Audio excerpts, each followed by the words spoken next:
Hello friends, இன்றைக்கி என்ன ரெசிபினா ரொம்ப டேஸ்டியான ஒரு ரெசிபி தான் இன்றைக்கி பார்க்க போகிறோம். சீசனல் காய் தான் இது. இப்போ சீசன் காய் என்னன்னு கேட்டால் முருங்கைக்காய் தான். முருங்கைக்காயில் சாம்பார் வைக்க ரொம்ப மணமாக இருக்கும், வத்தல் செய்யலாம். ஆனால் இந்த மாதிரி முருங்கைக்காய் தொக்கு செஞ்சு பாருங்கள், செம்ம டேஸ்ட்டாக இருந்தது. இட்லி, தோசை, சப்பாத்தி எல்லாத்துக்குமே சூப்பராக இருந்தது. கண்டிப்பாக ஒரு டைம் இந்த மாதிரி மெத்தடில் ட்ரை பண்ணி பாருங்கள். முருங்கைக்காய் வந்து சின்னதாக கட் பண்ணி ஆட் பண்ணிக்கலாம்.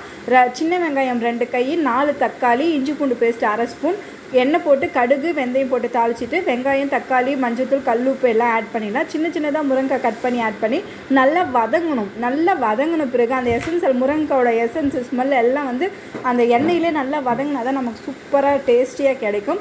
2 ஸ்பூன் வீட்டில் அரைச்ச குழம்பு மிளகாய் இதில் மட்டும் போடுங்க, வேறு எந்த பிராண்ட் மசாலாவும் வேண்டாம். தண்ணி கொஞ்சமாக ஆட் பண்ணி ஃப்ரீயாக கொதிச்சதும் பெருங்காயத்தூள், கொஞ்சமாக புளி தண்ணி ஆட் பண்ணி கருவேப்பிலை கொத்தமல்லி போட்டு இறக்குங்க. செம்ம டேஸ்ட்டாக இருந்துச்சு. சீரியஸ்லி ஒரு டைம் கண்டிப்பாக ட்ரை பண்ணி பாருங்கள். பாய்.